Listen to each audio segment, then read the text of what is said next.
ನಮಸ್ಕಾರ ಕರ್ನಾಟಕ. ಮೊದಲನೇದಾಗಿ ಇಂದು ಸಂಜೆ 4:15 ಫೋನ್ ಇನ್ ಕಾರ್ಯಕ್ರಮ. ಯಾವ ವಿಚಾರ ಅಂತಂದ್ರೆ, ಕರ್ನಾಟಕದಲ್ಲಿ ಲೋಕಾಯುಕ್ತ ಸಂಸ್ಥೆ ಸಿಬಿಐಗಿಂತ ದೊಡ್ಡ ಎತ್ತರಕ್ಕೆ ಕೆಲಸ ಮಾಡಿ ತನ್ನ ನಿಯತ್ತಿನ ಒಂದು ಸರ್ಟಿಫಿಕೇಟ್ ಅನ್ನ ಕೊಟ್ಟಿರೋದನ್ನ ನಾವೆಲ್ಲ ನೋಡಿದೀವಿ. ಜಸ್ಟಿಸ್ ಸಂತೋಷ್ ಹೆಗ್ಡೆ ಅವರು ಜಸ್ಟಿಸ್ ಇರಬೇಕಾದ್ರೆ ಲೋಕಾಯುಕ್ತ ಭಾರತ ದೇಶದಲ್ಲೇ ಒಂದು ಅತ್ಯುನ್ನತ ಮಟ್ಟಕ್ಕೆ ಏರಿದ್ರನ್ನ ಜಸ್ಟಿಸ್ ವೆಂಕಟಾಚಲ ಅವರು, ಜಸ್ಟಿಸ್ ಸಂತೋಷ್ ಹೆಗ್ಡೆ ಬಳ್ಳಾರಿ ಮೈನಿಂಗ್ ಕದೀಮರನ್ನ ಹಿಡಿದು ಆ ಬಳ್ಳಾರಿ ಲೂಟಿಕೋರರನ್ನ ಜೈಲಿಗಟ್ಟಿದ್ದನ್ನ ನಾವು ನೋಡಿದ್ದೇವೆ. ವೆಂಕಟಾಚಲ ಅವರ ಪ್ರೆಸ್ ಮೀಟ್ ಮಾಡ್ತಾ ಇದ್ರೆ, ಜಸ್ಟಿಸ್ ಸಂತೋಷ್ ಹೆಗ್ಡೆ ಅವರ ಪ್ರೆಸ್ ಮೀಟ್ ಬಂತು ಅಂದ್ರೆ ನಡುಕವನ್ನ ಹುಟ್ಟುಹಾಯಿಸ್ತೈತಂತ ಲೋಕಾಯುಕ್ತ ಇವತ್ತು ಅಲ್ಲಿಲ್ಲದ ಆ ರೀತಿನಲ್ಲಿ ಆಗಿರೋದಕ್ಕೆ ಇವತ್ತಿನ ರಾಜಕಾರಣಿಗಳು ಮತ್ತೆ ಭ್ರಷ್ಟ ವ್ಯವಸ್ಥೆ ಲೋಕಾಯುಕ್ತ ಒಳಗಡೆನೇ ಇದೆ. ಅದೇ ಮೂಲ ಕಾರಣ. ಯಾಕೆ ಈ ಲೋಕಾಯುಕ್ತ ಬೇಕೆ ಅಥವಾ ಮುಚ್ಚಿಬಿಡಲಿ ಸರ್ಕಾರ ಅಂತ ಯಾಕೆ ಅಂತ ನಾವು ಕೇಳ್ತಾ ಇದ್ದೀವಿ ಅಂತಂದ್ರೆ,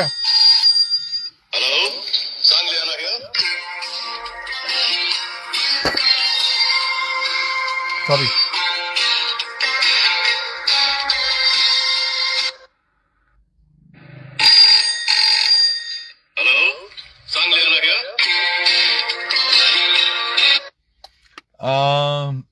ಯಾಕೆ ಇಷ್ಟು ದೊಡ್ಡ ಅತ್ಯುನ್ನತ ಸ್ಥಾನಕ್ಕೆ ಹೋದಂತ ಲೋಕಾಯುಕ್ತ ಈ ಮಟ್ಟಕ್ಕೆ ಬಂದು ನಿಂತಿದೆ ಅಂತಂದ್ರೆ, ಇವತ್ತಿನ ರಾಜಕಾರಣಿಗಳು ಜೊತೆನಲ್ಲಿ ಲೋಕಾಯುಕ್ತದ ಒಳಗಡೆನೆ ಜೋಶಿ ಅಂತ SP ಜೋಶಿ ನೋಡಿದ್ರಲ್ಲ, ಜೋಶಿ ಅಂತ SP ಎಲ್ಲಾ ಡೀಲ್ಗಳನ್ನ ಮಾಡಿ ತಿಂಗಳು ಮಾಮೂಲಿಗಳನ್ನ ಫಿಕ್ಸ್ ಮಾಡಿ ಆ ಲೋಕಾಯುಕ್ತ ಸಂಸ್ಥೆಯನ್ನ ಮೂರಾ ಬಟ್ಟೆ ಮಾಡಿದ್ದಾರೆ. ಎಣದ ಮೇಲೆ ಬಟ್ಟೆ ಹಾಕ್ತಾರಲ್ಲ, ಆ ಪರಿಸ್ಥಿತಿಗೆ ಲೋಕಾಯುಕ್ತವನ್ನ ಇವತ್ತು ತಂದಿಟ್ಟಿದ್ದಾರೆ.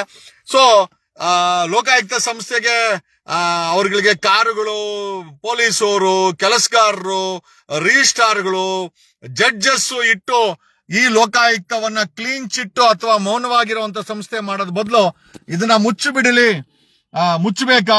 ಈ ರೀತಿ ಮೌನವಾಗಿರುವಂತ ಲೋಕಾಯುಕ್ತವನ್ನ ಬೇಕೆ ಕರ್ನಾಟಕಕ್ಕೆ ಅಥವಾ ಮುಚ್ಚು ಬಿಡೋದು ವಾಸಿನ? We have seen the days of justice Santosh Hegde. 5 ವರ್ಷಗಳ ಕಾಲ ಭ್ರಷ್ಟರ ನಿದ್ದೆಯನ್ನ ಕೆಡಿಸಿದಂತ ಇದೇ ಲೋಕಾಯುಕ್ತ, ವೆಂಕಟಾಚಲ ಇರ್ಬೇಕಾದ್ರೆ ನಡುಕವನ್ನ ಹುಟ್ಟಿಸಿದಂತ ಲೋಕಾಯುಕ್ತ.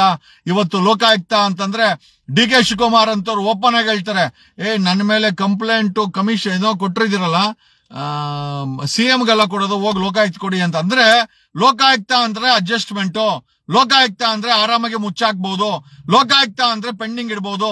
ಯಾಕೆ ಲೋಕಾಯುಕ್ತ ಬಗ್ಗೆ ಇವತ್ತು ಮಾತಾಡ್ತಾ ಇದ್ದೀನಿ ಅಂತಂದ್ರೆ, ಸುವರ್ಣ ಚಂದ್ರಶೇಖರ್, ರಾಜೀವ್ ಚಂದ್ರಶೇಖರ್ ಮಾವ ಮತ್ತೆ ಹೆಂಡತಿ ಜೊತೆನಲ್ಲಿ ಕಟ್ಟಾ ಸುಬ್ರಹ್ಮಣ್ಯ ನಾಯ್ಡು ಸೇರ್ಕೊಂಡು ಈ ನೆಲಮಂಗಲದ ಬಳಿ ದಾಬಾಸ್ಪೇಟೆ ಹತ್ರ 150 ಎಕರೆ ಲ್ಯಾಂಡ್ ಅನ್ನ ತಗೊಂಡು ಗುಳುಂ ಮಾಡಿದ ವಿರುದ್ಧ ಅದರಲ್ಲಿ ಕಟ್ಟಾ ಕೂಡ ಅಕ್ಯೂಸ್ಡ್.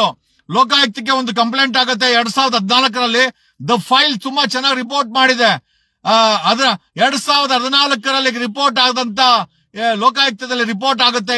ಈ ದಾಬಾಸ್ಪೇಟೆ KDB ಲ್ಯಾಂಡ್ ಹಗರಣ ಸುವರ್ಣ ನ್ಯೂಸಿನ ರಾಜೀವ್ ಚಂದ್ರಶೇಖರ್ ಕುಟುಂಬದ ಹಗರಣ ರಿಪೋರ್ಟ್ ಆದ್ರೆ 11 ವರ್ಷಗಳ ಕಾಲ ಏನೂ ಆಗಿಲ್ಲ. ಫೈಲ್ ಹಂಗೆ ಧೂಳಿಡಿತಾ ಇದೆ. ಒಂದು 150 ಎಕರೆ ಸಾವಿರಾರು ಕೋಟಿ ಬೆಲೆ ಬಾಳೋ ಲ್ಯಾಂಡ್ಗೆ ನ್ಯಾಯ ಕೊಡಕ್ ಆಗಲ್ಲ, ಧೂಳಿಡಿಸ್ತಾರೆ ಲೋಕಾಯುಕ್ತ ಅಂತಂದ್ರೆ, ನನ್ನ ಸ್ವಂತ ಎಕ್ಸ್ಪೀರಿಯನ್ಸ್ ಹೇಳ್ತೀನಿ. 2023ರಲ್ಲಿ ಪವರ್ ಟಿವಿ ರಾಕೇಶ, ನಿಜವಾಗ್ಲೂ ಹೇಳ್ತೀನಿ, ಕೆಲವು ಒಳ್ಳೆ ಕೆಲಸನೂ ಮಾಡೋನ್ ರಾಕೇಶ್ ಶೆಟ್ಟಿ, 21 ಜನ ಟ್ರಾಫಿಕ್ ಪೊಲೀಸ್ ಅವ್ರಿಗೆ ಲಂಚ ಕೊಟ್ಟು ಸ್ಟಿಂಗ್ ಆಪರೇಷನ್ ಮಾಡಿದ್ದ. ವಿತ್ ಎವಿಡೆನ್ಸ್ ನಾನು ಲೋಕಾಯುಕ್ತಕ್ಕೆ ಕಂಪ್ಲೇಂಟ್ ಕೊಟ್ಟೆ, ACB ಇಂದ ಲೋಕಾಯುಕ್ತ ಟ್ರಾನ್ಸ್ಫರ್ ಆಯ್ತು, FIR ಆಯ್ತು. 21 ಟ್ರಾಫಿಕ್ ಆಫೀಸರ್ಗಳು, ACPಗಳಿದ್ದಾರೆ, ಇನ್ಸ್ಪೆಕ್ಟರ್ಗಳಿದ್ದಾರೆ, ಪೊಲೀಸ್ ಕಾನ್ಸ್ಟೇಬಲ್ ಇದ್ದಾರೆ. ನಾನು 2023ರಲ್ಲಿ ಕಂಪ್ಲೇಂಟ್ ಕೊಟ್ಟು FIR ಆಯ್ತು ಲೋಕಾಯುಕ್ತದಲ್ಲಿ. B ರಿಪೋರ್ಟ್ ಹಾಕಿದ್ದಾರೆ. ಎವಿಡೆನ್ಸ್ ಇದೆ, ದುಡ್ಡು ಎಣಿಸ್ಕೊಳಕ್ಕೆ ಎವಿಡೆನ್ಸ್ ಇದೆ.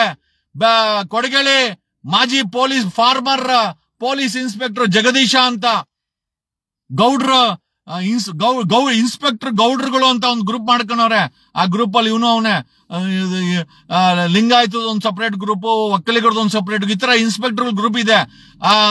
ಆ 21 ಅಧಿಕಾರಿಗಳು ಲಂಚವನ್ನ ಸ್ಟಿಂಗ್ ಆಪರೇಷನ್ ಅಲ್ಲಿ ವಿಡಿಯೋ ಮುಖಾಂತರ ಫುಲ್ ರೆಕಾರ್ಡ್ ಇದ್ರು ಕೂಡ ಅದರಲ್ಲಿ ನಾವು ಕ್ರಮ ಜರುಗಿಸಕ್ಕಾಗಲ್ಲ ಅಂತ ಬಿ ರಿಪೋರ್ಟ್ ಹಾಕಿದ್ದಾರೆ. ಈಗ ಅದನ್ನ ನಾನು ಹೈಕೋರ್ಟ್ ಅಲ್ಲಿ ಚಾಲೆಂಜ್ ಮಾಡಿದ್ದೀನಿ. ಈ ರೀತಿ ಭ್ರಷ್ಟರಿಗೆ ಮಣೆ ಹಾಕೋ ಅಂತ ಮತ್ತೆ ಭ್ರಷ್ಟರ ಪರವಾಗಿ ನಿಂತ್ಕೊಳ್ಳೋ ಅಂತ ಲೋಕಾಯುಕ್ತ, ಭ್ರಷ್ಟಾಚಾರದಲ್ಲೇ ಮುಳುಗಿರೋ ಅಂತ ಜೋಶಿ ಅಂತ SP-ಗಳಿರೋ ಅಂತ ಲೋಕಾಯುಕ್ತ, ಅಲ್ಲಿ ಬ್ರೋಕರ್ಗಳು ಕಂಪ್ಲೇಂಟ್ ಕೊಟ್ರೆ ಬ್ರೋಕರ್ಗಳು ಡೀಲ್ ಮಾಡೋ ಅಂತ ಲೋಕಾಯುಕ್ತ, ಈ ಮಟ್ಟಕ್ಕೆ ಲೋಕಾಯುಕ್ತ ಬಂದಿದೆ. ಇದರ ಬದಲು ಕರ್ನಾಟಕದಲ್ಲಿ ಲೋಕಾಯುಕ್ತ ಬೇಕೇ ಅಥವಾ ಮುಚ್ಚು ಬಿಟ್ರೆ ಬೆಷ್ಟ? ಇದರ ಬಗ್ಗೆ ಸಂಜೆ 4:15 ನೇರ ಫೋನ್ ಇನ್ ಕಾರ್ಯಕ್ರಮ ಇದೆ.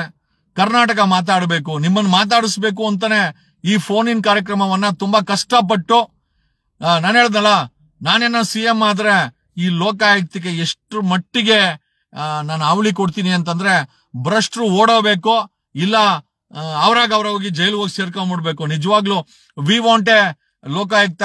ನಾವು ನೋಡಿದಂತ ಲೋಕಾಯುಕ್ತ ಜಸ್ಟಿಸ್ ಸಂತೋಷ್ ಹೆಗ್ಡೆ ಅವರು ನಡುಕ ಹುಟ್ಟಿಸಿದಂತ ಲೋಕಾಯುಕ್ತ. ನಾವು ನೋಡಿದಂತ ಲೋಕಾಯುಕ್ತ ವೆಂಕಟಾಚಲ ಅವರು ಪ್ಯಾಂಟ್ ನ ಒದ್ದೆ ಮಾಡಿದಂತ ಲೋಕಾಯುಕ್ತ.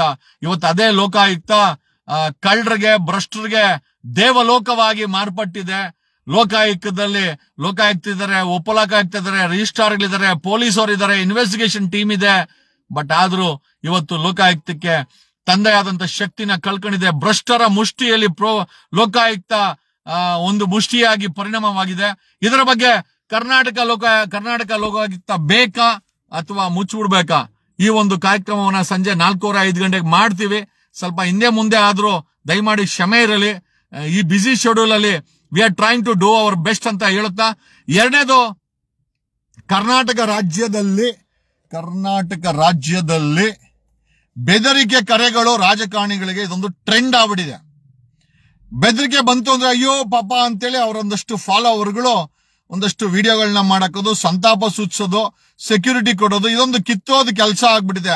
ಅಲ್ರಿ, ಸರ್ಕಾರ ನಡೆಸೋರೆ ಭಯ ಬೀಳ್ತಾರೆ ಅಂತಂದ್ರೆ ಯಾವ ಮಟ್ಟಕ್ಕೆ ಸರ್ಕಾರ ಜೀವಂತವಾಗಿದೆ ಅಂತ ನಾವುಗಳು ಯೋಚನೆ ಮಾಡ್ಬೇಕಾದಂತ ಪರಿಸ್ಥಿತಿ ಬಂದಿದೆ. ಮೊನ್ನೆ ನೋಡಿದ್ರೆ ಐ ಥಿಂಕ್ ಇವರು ಪ್ರಿಯಾಂಕಾ ಖರ್ಗೆಗೆ ಏನೋ ಬೆದರಿಕೆ ಕರೆ ಅಂತ. ಇವತ್ತು ನೋಡಿದ್ರೆ ಸಿದ್ದರಾಮಯ್ಯನವ್ರಿಗೂ DK ಶಿವಕುಮಾರ್ಗೂ ಬೆದರಿಕೆ ಕರೆ ಅಂತ. ಅದು ಬಾಂಬ್ ಕರೆ ಅಂತೆ. Can you believe this? ನಿಜವಾಗ್ಲೂ ಇದು ಬೆದರಿಕೆ ಕರೆನಾ ಅಥವಾ ಇವ್ರುಗಳೇ?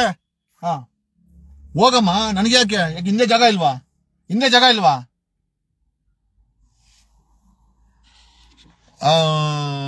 ಏನೋ ಇವ್ರುಗಳು ನಿಜವಾಗ್ಲೂ ಬೆದರಿಕೆ ಕರೆಗಳು ಬರ್ತಾ ಇದೆಯಾ ಅಥವಾ ಇವ್ರುಗಳೇ ಏನಾದ್ರೂ ಈ ತರ ನಾಟಕ ಮಾಡಿ ಇವ್ರ ಗಮನ ಬರ್ಲಿ ಅಂತೇಳಿ? Because we can't believe. ಈ ರಾಜಕಾರಣಿಗಳು ಯಾವ ಮಟ್ಟಕ್ಕೆ ಬೇಕಾರೆ ಹೋಯ್ತಾರೆ. ಹಾಗಾಗಿ ಈ ರಾಜಕಾರಣಿಗಳಿಗೆ ಬೆದರಿಕೆ ಕರೆ ಬರುತ್ತೆ ಅಂತಂದ್ರೆ ಅದೇ ಇಡೀ ಕರ್ನಾಟಕವನ್ನ ಎದುರಿಸೋ DK ಶಿವಕುಮಾರ್ಗೆ ಏನೋ ಬೆದರಿಕೆ ಕರೆ ಬರುತ್ತೆ ಅಂತ ನಂಬ್ತೀರಾ ನೀವು? This is what we are hearing. CM ಸಿದ್ದರಾಮಯ್ಯನವ್ರಿಗೆ ಬೆದರಿಕೆ ಕರೆ, ಮತ್ತೆ DK ಶಿವಕುಮಾರ್ಗೆ ಬೆದರಿಕೆ ಕರೆ. ಅದಕ್ಕೆ ಮುಂಚೆ ಏನೋ ಪ್ರಿಯಾಂಕಾ ಖರ್ಗೆಗೆ ಏನೋ ಬೆದರಿಕೆ ಕರೆ. ನಿಜವಾಗ್ಲೂ ಕರ್ನಾಟಕ ಏನೋ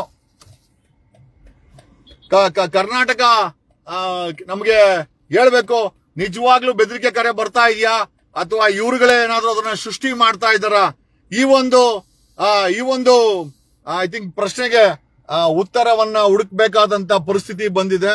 ಯಾಕೆ ಅಂತಂದ್ರೆ ಈ ಬೆದರಿಕೆ ಕರೆ ಅನ್ನೋದನ್ನ ಇವರು ವಿಕ್ಟಿಮ್ ಕಾರ್ಡ್ ತರ ಬಳಸ್ತಾ ಇದ್ದಾರೆ ಅಂತ ನಮ್ಗೆ ಅನ್ನಿಸ್ತಾ ಇದೆ. ವಿ ಆರ್ ಫೀಲಿಂಗ್ ಈ ಒಂದು ಬೆದರಿಕೆ ಕರೆ ಅನ್ನೋದು ಎಲ್ಲೋ ಒಂದು ಕಡೆ ಇವರು ವಿಕ್ಟಿಮ್ ಕಾರ್ಡ್ ತರ ಬಳಸ್ತಾ ಇದ್ದಾರೆ, ರಾಜಕೀಯ ಲಾಭಕ್ಕೋಸ್ಕರ ಬಳಸ್ತಾ ಇದಾರ, ಒಂದು ಅನುಮಾನ ಅಂತೂ ಖಂಡಿತ ಇದೆ. ಹಾಗಾಗಿ ಜನರು ಹೆಚ್ಚಾಗಿ ಈ ಬೆದರಿಕೆ ಕರೆ ಬಂದಾಗ ಅವರ ಬಟ್ಟಂಗಿಗಳು ನೋಡ್ಬೇಕಪ್ಪ. ಸೆಕ್ಯೂರಿಟಿ ಕೊಟ್ಬಿಡಿ, ಇವ್ರು ಮೊನ್ನೆ ನೋಡಿದ್ರೆ ಪ್ರಿಯಾಂಕಾ ಖರ್ಗೆಗೆ ಅವ್ರ ಬಟ್ಟಂಗಿಗಳು ಶುರು ಹಚ್ಕೊಂಡಿದ್ರು. ಇವಾಗ ನೋಡಿದ್ರೆ DK ಶಿವಕುಮಾರ್ ಇಡೀ ಕರ್ನಾಟಕನ ಎದುರಿಸ್ತಾನೆ. ಆಯಪ್ಪನಿಗೆ ಬೆದರಿಕೆ ಕರೆ ಅಂತೆ. ನಂಬೇಕಾ ಬಿಡ್ಬೇಕಾ? ಖಂಡಿತ ಗೊತ್ತಿಲ್ಲ ಗುರು. ಹೆಂಗಿರೋ ಆಲ್ರೆಡಿ ಪೊಲೀಸ್ ಸೆಕ್ಯೂರಿಟಿ ಇರ್ತದೆ, ಇನ್ನೊಂದಷ್ಟು ಪೊಲೀಸ್ ಹಾಕ್ರಿ, ಒಂದಷ್ಟು ಜನಕ್ಕೆ ಹುಳ ಬಿಡ್ರಿ. ನಿಜನ ಸುಳ್ಳ ನೀವೇ ಹೇಳ್ಬೇಕು. ಯಾಕೆ ಅಂತಂದ್ರೆ ರಾಜಕಾರಣಿಗಳನ್ನ ನಂಬೋ ಪರಿಸ್ಥಿತಿಲಂತೂ ಕರ್ನಾಟಕ ಇಲ್ಲ. ಎಲ್ಲಾ ಬರೀ ಸುಳ್ಳು ಹೇಳೋ ರಾಜಕಾರಣಿಗಳು ಜಾಸ್ತಿ ಆಗ್ಬಿಟ್ಟವ್ರೆ. ಹಂಗಾಗಿ ಈ ಬೆದರಿಕೆ ಕರೆ ಕೂಡ ಎಲ್ಲೋ ಒಂದು ನಾಟಕ ಅಂತ ನನಗನ್ನಿಸ್ತಾ ಇದೆ. ದಯಮಾಡಿ ಕ್ಷಮೆ ಇರಲಿ, ನಮಗೇನೋ ಯಾರ ಬಗ್ಗೆನೋ, but somewhere we feel they are playing games. ಜನಗಳನ್ನ ಮರಳು ಮಾಡಕ್ ಏನಾದ್ರು ಈ ರೀತಿ ಬೆದರಿಕೆ ಕರೆಗಳಂತ ಏನಾದ್ರು ಹೇಳ್ತಾ ಇದಾರ ಗೊತ್ತಿಲ್ಲ. ಮತ್ತೆ ಎಲ್ಲದಕ್ಕಿಂತ ಹೆಚ್ಚಾಗಿ ಕರ್ನಾಟಕ ಲೋಕಾಯುಕ್ತ ಬೇಕಾ ಅಥವಾ ಮುಚ್ಚು ಬಿಡೋಣ, ಇದರ ಬಗ್ಗೆ ಸಂಜೆ ಮಾತಾಡೋಣ. ಮೋಸ್ಟ್ಲಿ ನಿಮ್ಗೆಲ್ಲರಿಗೂ ಅನುಭವ ಆಗಿರ್ಬೇಕು. ಕಂಪ್ಲೇಂಟ್ ಕೊಟ್ಟಾಗ ಎಷ್ಟೋ ಸಾರಿ ನಮ್ಗೆ ಮೋಸ ಆಗಿದೆ, ಲೋಕಾಯುಕ್ತದಲ್ಲಿ ನಮ್ಗೆ ಮೋಸ ಆಗಿದೆ. ಬರೀ ಸಾಮಾನ್ಯ ಜನರಿಗೆ ತೊಂದರೆ ಕೊಡಕ್ಕೆ ಪೊಲೀಸರನ್ನು ಬಳಸ್ತಾರ. ಅದೇ ಪೊಲೀಸರ ವಿರುದ್ಧನೋ ಅಥವಾ ಭ್ರಷ್ಟ ರಾಜಕಾರಣಿಗಳ ವಿರುದ್ಧನೋ ಕಂಪ್ಲೇಂಟ್ ಕೊಟ್ರೆ